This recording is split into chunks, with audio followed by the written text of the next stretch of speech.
Welcome back to the Women in Engineering podcast. I am Stephanie Alexandric, your host. Today we are joined by Teresa Boere and Olivia Kuijpers, who are both career service officers. So we're going to start with the first question, which is basically just an introduction. What are both of your roles within career services? And I'd like to start with Teresa. Thanks, Stephanie.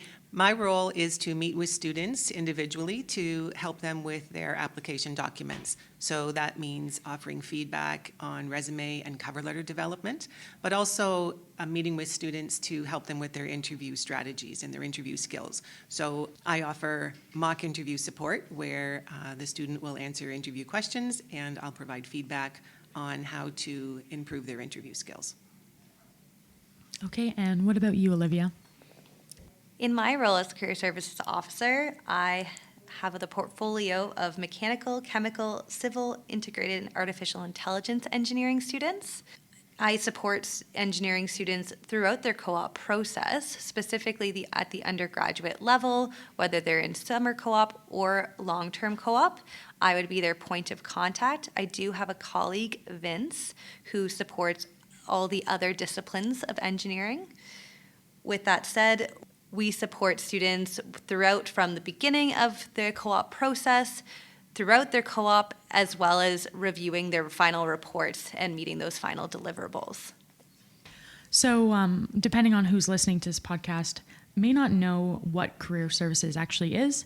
So I thought I would ask, what is career services and what programs and services do you offer?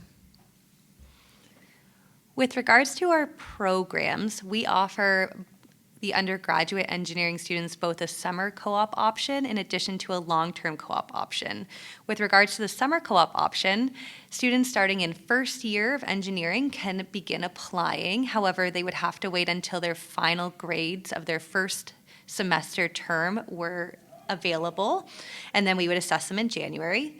If students take 3 co-op terms, so 3 summer co-op terms, they would be eligible to obtain the with co-op designation on their degree. The other option is our long-term co-op program, which can be taken in your second to last year of your engineering degree. This can be a 8 to 16 month opportunity, and it's a little different than the summer co-op because you have the opportunity to be on work on one project and go through the process of the beginning, the middle, and the end, whereas if you participate in summer co-ops, kind of the benefits of participating in summer versus the long term is that you could have more than one opportunity to see different fields of engineering if you were unsure about what your interests were. With regards to our MEng with co-op program, I don't have too many details. It is new to this year, but there will be some details changing for the fall 2023 to 2024 academic year. With regards to our services that we do offer resume writing, in addition to cover letter writing, interview skill building, career exploration, and potentially job search supports. Awesome. And just to clarify, for the MEng co-op program, that would be for master's students, that's correct? Yes, that's correct. Awesome. Okay, so you've listed a variety of reasons of why co-ops are important and why students should do them, but how would a student actually go about applying for a co-op? We do have a website, the Western Engineering Career Services website, that can be accessed by students that show the whole application process, but I will say that the first 2 steps that are most important to be able to get access to our in-house Western Connect Co-op job board is completing an application through Western Connect to enroll in either the summer co-op or the long-term co-op program. And then you also are required to pay a $100 fee to gain access into our Western Connect job board. Okay, so now into some specific job application questions. I'm a student, I'm really busy, and I don't have too much time to fuss over my resume. Can I use the same resume for every job that I apply to? That's a really good question, Stephanie, and we hear that a lot from students. Our general advice to students is that's not your best strategy when looking for a job. We often hear students come to us and say, I've applied to 50 jobs and I haven't gotten any responses yet. And our first question is, are you using the same resume for every job you apply to? And the answer generally is yes. And so it's not a strategy that is an effective one. So I appreciate that as students, you're very busy and you don't necessarily feel like you have time to customize your document. But number one, it doesn't take a lot of time to do that. And number two, you'll end up sending out fewer resumes and getting more responses. So you'll feel better psychologically about your job search and the success that you'll have with it. I've definitely noticed as I've gotten older, I've started to tailor a resume where I start with the base resume that works very well, and then based off of what I see in the job description, I will adjust it, or I'll adjust my resume to that.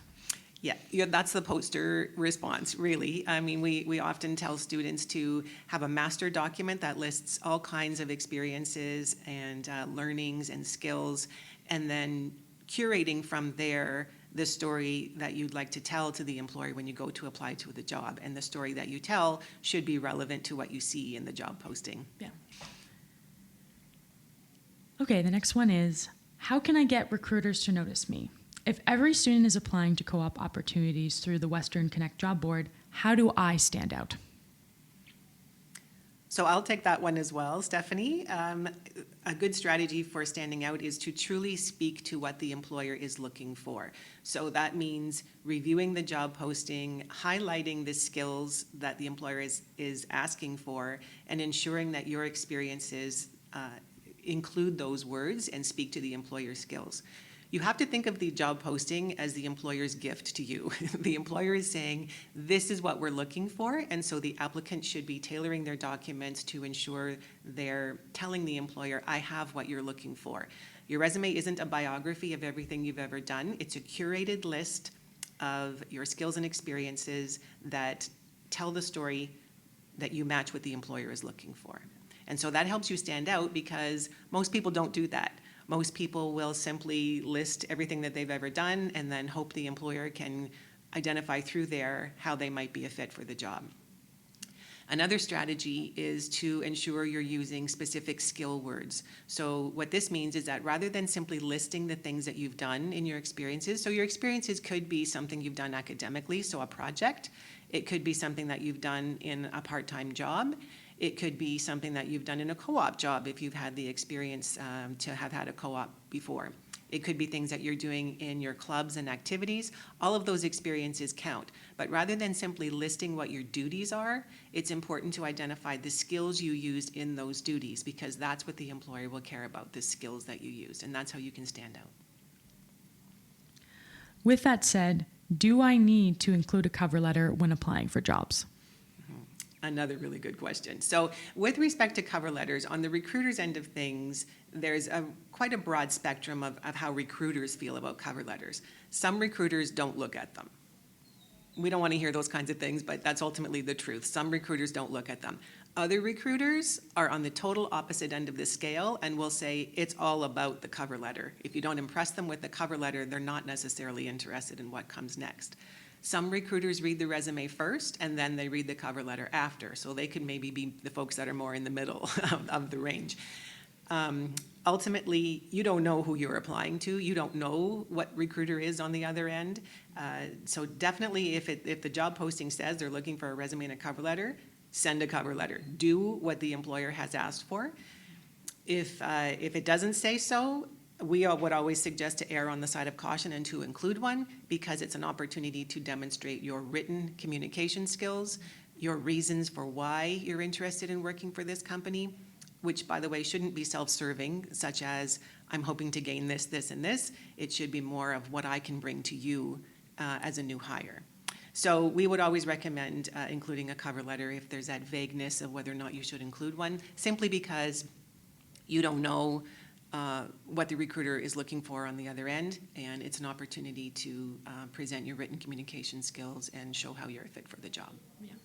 It also allows a little bit more creativity than I think a resume can in terms of writing. So, yeah, You might as well include it if you're already fitting your resume to the job posting anyways. Agreed, yeah.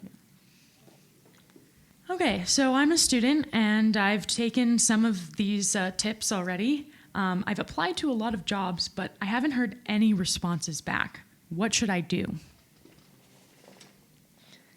That's a great question, and we have students come to our office to speak about this very often. As career services officers, we like to ask the students, what does your process look like?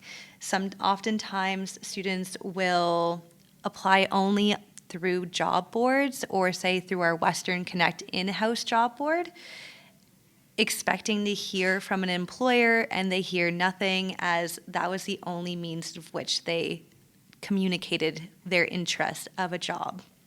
I encourage students with regards to Western Connect, unless they have to apply to the job directly through Western Connect, and what I mean by that is when they upload their resume, their cover letter, their unofficial transcript, students cannot reach out to the employer directly. However, if through Western Connect, the student is redirected to an employer website or is given an email address in which they're supposed to submit their application to, I 100% encourage students to go and connect directly with the employer to do some follow-up. Say, hey, I'm XYZ from Western University, and I've since applied to ABC job.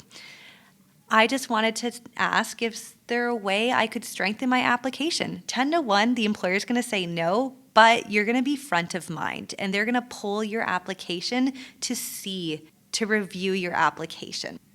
With that said, that is just Western Connect alone. Students can go and find opportunities on their own through what we would call is a direct match. I encourage students that even though they can apply only on job websites, to not just apply through job websites alone. I highly encourage students to go do some follow through. It's like whether you're contacting the employer via telephone or reaching out to them a week later via email, just to continue doing some follow-up conversations with the employer to remain front of mind and to show your interest.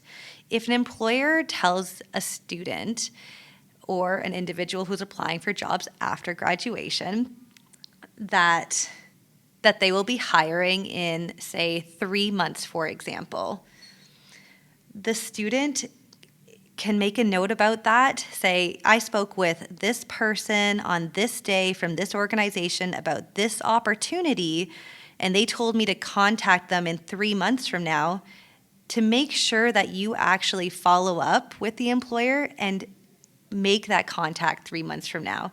And then you can refer back to your notes to talk about the previous conversation you had with the company personnel so that you're developing rapport. Even if you're not getting a job out of this conversations, you're still developing a relationship with the employer, which could lead to future opportunities upon graduation. One thing I've learned about networking in itself as well is that you might be making connections with people and wanting a current like job or co-op or what it might be. But I've also found that just making a connection can help you when you want a job down the line, or maybe it would work vice versa. So like maintaining that relationship, even if you don't get something out of it right now, is very important. Absolutely. Like one of the biggest things that I say is when networking is not about getting a job, even though that's in the back of our minds, it's not about getting a job, it's about developing relationships. And it's not unheard of that, say, 5 years down the line, an employer thinks about you saying, you know what, we had a conversation before and I actually think you'd be the perfect fit for this job. That's not an uncommon conversation I've heard of from employers. So again, networking is about relationship building, not getting a job. All right, our last question. I reviewed the Western Connect Co-op job board, and I found that there are not too many opportunities related to my engineering discipline. What should I do to find opportunities online and at in-person events? With regards to online tools, I often refer students to what's known as the Workforce Job Board, which can actually be found from county to county. This is a great tool to actually locate companies within a particular area. You, as a student, will have to do the digging by further researching the company websites, seeing what you like, what projects they're working on, do their values align with yours? So you do have to do some digging, but it is a great tool to utilize versus just searching, say, chemical engineering jobs in London, Ontario, because if it's not in the algorithm of the company's website, you're not going to find the company name. Another tool that I often look at with students is the LinkedIn alumni tool. A little difficult to describe through the microphone. However, this tool, if you search Western University through LinkedIn, there will be a tab that says alumni. Within this tab, a student can search their degree, whether it's, say, again, chemical engineering. They can go by the location that they're interested in. So say they're looking within London, Ontario, and then it'll pull a number of profiles of individuals that fall into these categories. With that said, oftentimes a lot of people utilize LinkedIn as a networking tool. I actually utilize it similarly to the Workforce Job Board as a labor market research tool. So when you go into those profiles, you can see where have people been previously working that fall within that criteria to learn about companies that actually exist with their work history, potentially what credentials they've developed over the years. And then from there, once you get a list of, say, 20 companies, taking that next step, again, it does take time to go and review the company websites. Again, similarly to the steps taken after the Workforce Job Board, you're going to review the company websites, see what you like, do the projects resonate with you, etc. I'm going to pass it off to my colleague Teresa with regards to professional associations. Thanks, Olivia. So professional associations are organizations such as the Ontario Society of Professional Engineers or the Professional Engineers of Ontario. And these are great tools for students to learn about companies and about people in the industry. So oftentimes these associations allow students to join for free or for, I'm just going to say that again, for free or for a very reduced rate. And students can then have the access to the directory of all members of the association. And so that gives you the opportunity to look to see where these people work and then be curious about what those companies do and if they have any opportunities. And coincidentally, I read an article recently about curiosity being the hot new employment skill. So employers really like this skill in people, so why not start developing that muscle right now when you're doing your research?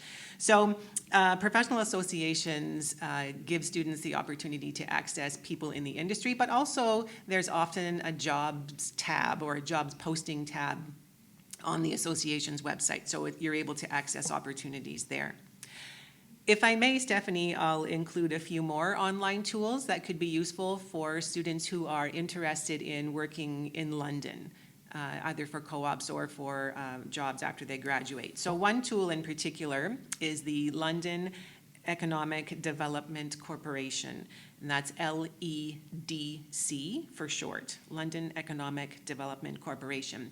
And this association has information or a directory basically of all employers in London broken down by sector or the sector of the labor market that they're involved with. So if you're interested in food processing or manufacturing or tech or all kinds of different things, you can look at for specific employers, and then using that information go to those employer websites and see specifically what they do and if they have any job opportunities available or who in fact works there, and can you find them on LinkedIn to make a connection.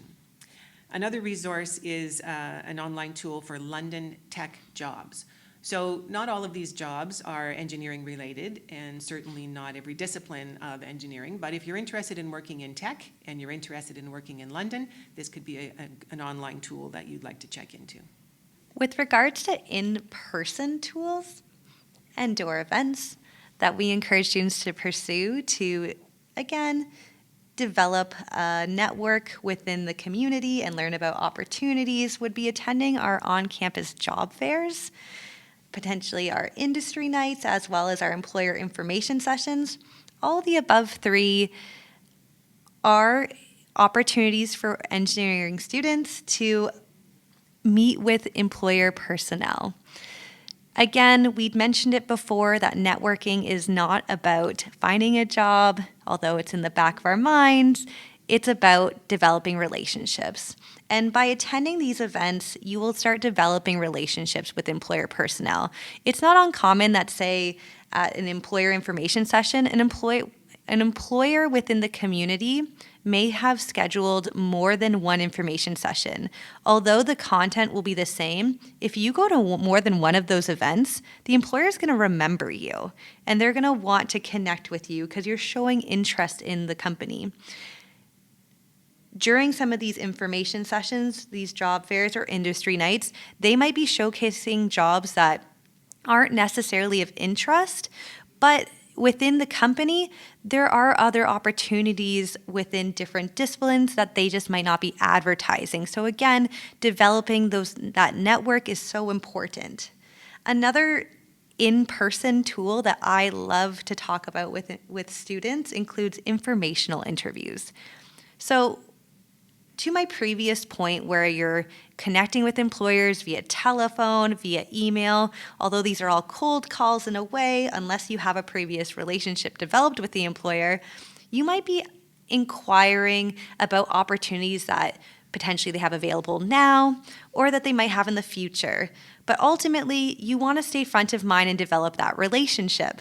Through an informational interview, when you're contacting, say, human resources, recruitment, or if you get a chance to speak with the direct hiring manager, this is when you might schedule a meeting via Zoom or in person if you can. And this is when the student actually creates the questions and they ask the employer interview questions to learn more about the company and the opportunities that are available.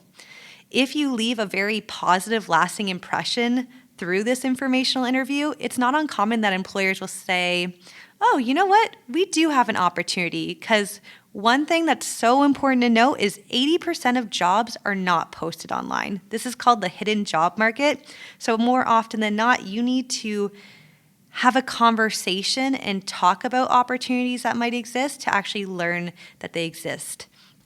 So if any of the students are feeling a bit overwhelmed or want to learn more about anything that you've talked about today, how would they go about contacting Career Services? There are two ways to do that. The first is to email wecareer, that's WE-career, @uwo.ca, and you can simply indicate that you're looking for an appointment and the kinds of things you'd like to talk about, and we will ensure that you are scheduled for a meeting with the correct staff member.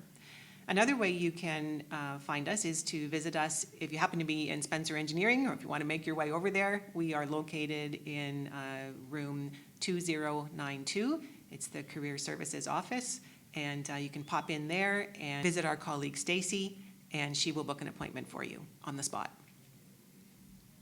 So I just wanted to say thank you for Teresa and Olivia coming onto the podcast today. And if you do have any questions for them specifically, I will have their emails posted in the description, so you can reach out to them if you would like. That's all for today. Until next time, Western.